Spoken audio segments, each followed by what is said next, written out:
بسم اللہ الرحمن الرحیم۔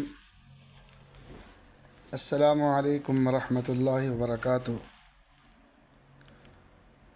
محترم سامعین،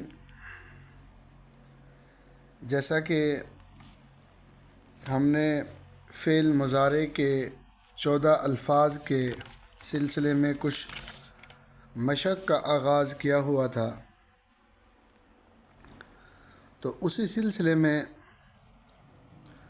کچھ قرآن مقدس کی آیات مبارکہ کی مشق کر لیتے ہیں تاکہ مضارع کے الفاظ پر بھی صحیح گرفت حاصل ہو جائے۔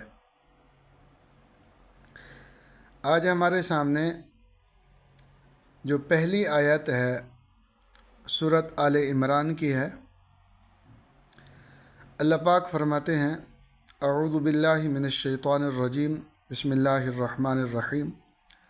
یوم تبیض وجوہ وتسود وجوہ فاما الذین اسودت وجوہہم اکفرتم بعد ایمانکم فذوقوا العذاب بما کنتم تکفرون۔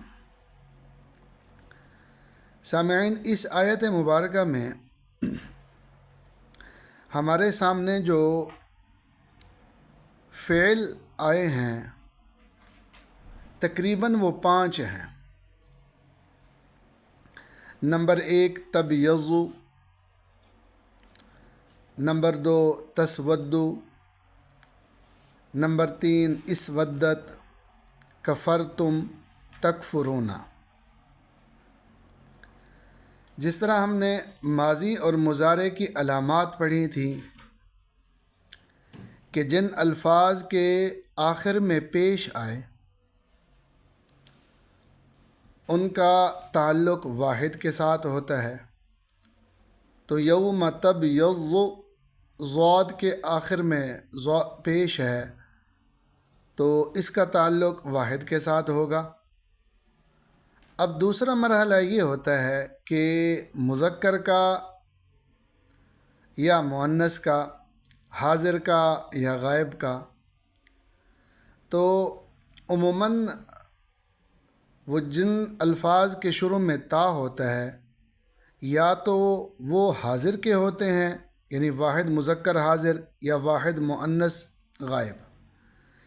اور ہم نے عرض کیا تھا کہ سیاق و سباق کو دیکھ کر ہم فیصلہ کرتے ہیں کہ واحد مؤنث کا ہے یا واحد مذکر حاضر کا ہے۔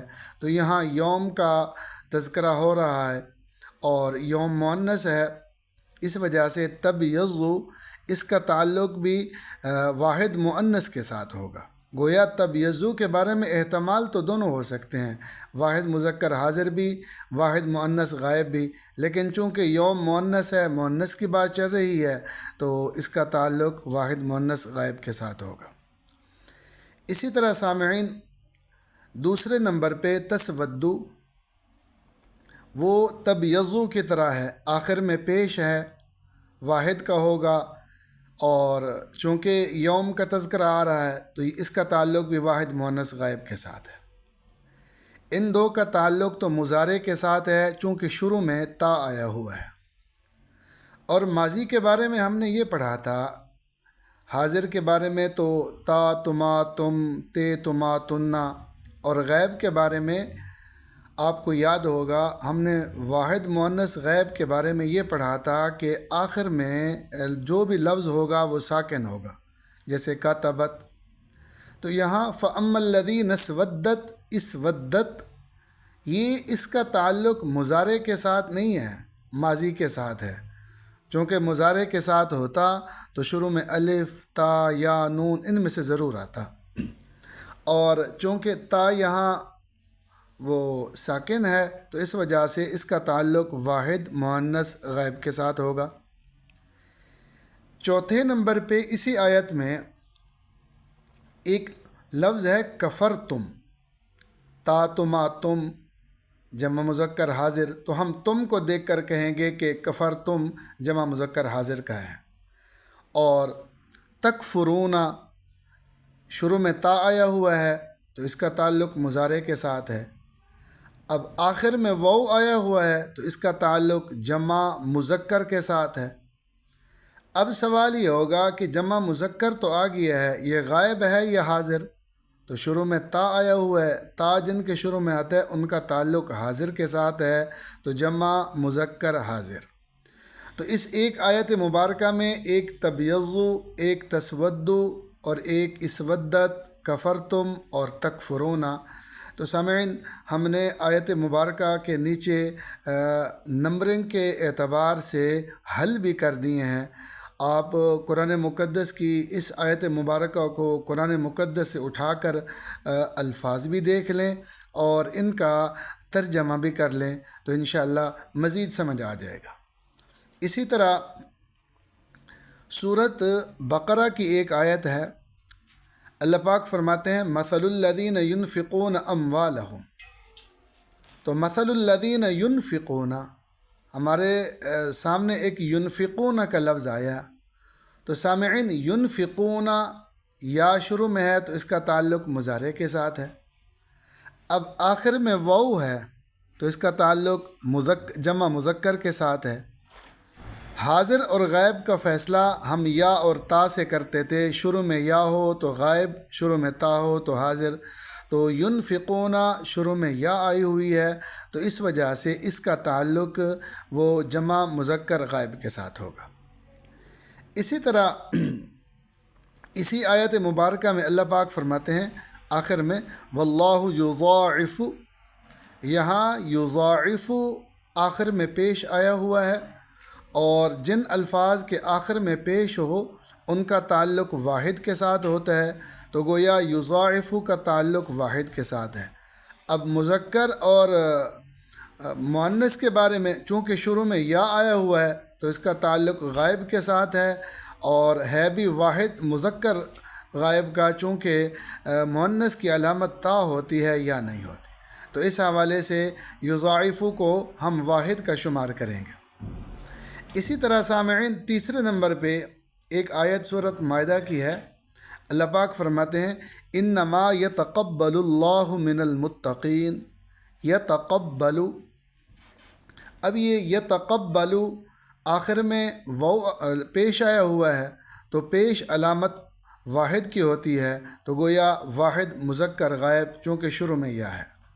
اسی طرح ایک آیت ہے، اللہ پاک فرماتے ہیں کہ ان اللہ لا یغفر ان یشرک بہ ویغفر ما دون ذلک لمن یشاء۔ تو یغفر اس کا تعلق بھی واحد مذکر غائب کے ساتھ، جیسے یکتب، یشرک اس کا تعلق بھی واحد مذکر غائب کے ساتھ، اور یشاء اس کا تعلق بھی واحد مذکر غائب کے ساتھ۔ اسی طرح سورۃ حدید کی ایک آیت ہے، اللہ پاک فرماتے ہیں هو الذی ينزل، آخر میں پیش ہے، اس کا تعلق واحد کے ساتھ اور شروع میں یا ہے تو گویا واحد مذکر غائب۔ اسی طرح ایک اور آیت میں اللہ پاک فرماتے ہیں ان اللہ یرزق من یشاء بغیر حساب۔ یرزق آخر میں پیش آیا ہوا ہے تو اس کا تعلق بھی واحد مذکر غائب کے ساتھ ہوگا۔ اسی طرح سامعین قرآن مقدس میں ایک مقام پہ اللہ پاک فرماتے ہیں افلا ینظرون، یہ جمع مذکر غائب ہے۔ فیقتلون ویقتلون سورۃ توبہ، یہ جمع مذکر غائب، جمع مذکر غائب۔ ایک سورۃ مومن میں اللہ پاک فرماتے ہیں یرزقون فیہا، اور اس کا تعلق بھی جمع مذکر غائب کے ساتھ۔ جمع مذکر غائب کے یہ سارے الفاظ اس وجہ سے کہ ینظرون آخر میں واو ہے، اور یقتلون آخر میں واو ہے، یرزقون آخر میں واو ہے، اور جن الفاظ کے آخر میں واو ہوتی ہے ان کا تعلق جمع مذکر کے ساتھ ہوتا ہے۔ البتہ غائب اور حاضر میں صرف یہی فرق ہوگا، شروع میں یا ہوگی تو اس کا تعلق غائب کے ساتھ ہوگا، اور تا ہوگی تو اس کا تعلق حاضر کے ساتھ ہوگا۔ مثال کے طور پر ہم تا کی ایک مثال دیکھ لیتے ہیں۔ سورۃ عنکبوت میں اللہ پاک فرماتے ہیں ان الذین تعبدون، اور تعبدون آخر میں واو نون ہے تو جمع مذکر، اب شروع میں تا آیا ہوا ہے تو ہم اس کو جمع مذکر حاضر کہیں گے، جمع مذکر غائب نہیں کہہ سکتے۔ اسی طرح سامعین سورۃ انعام میں اللہ پاک فرماتے ہیں وَيَعْلَمُ مَا فِي الْبَرِّ وَالْبَحْرِ، یہاں یعلم پیش آیا ہوا ہے تو اس کا تعلق واحد کے ساتھ ہے۔ مَنْ ذَا الَّذِي يُقْرِضُ اللَّهَ، یقرض پیش ہے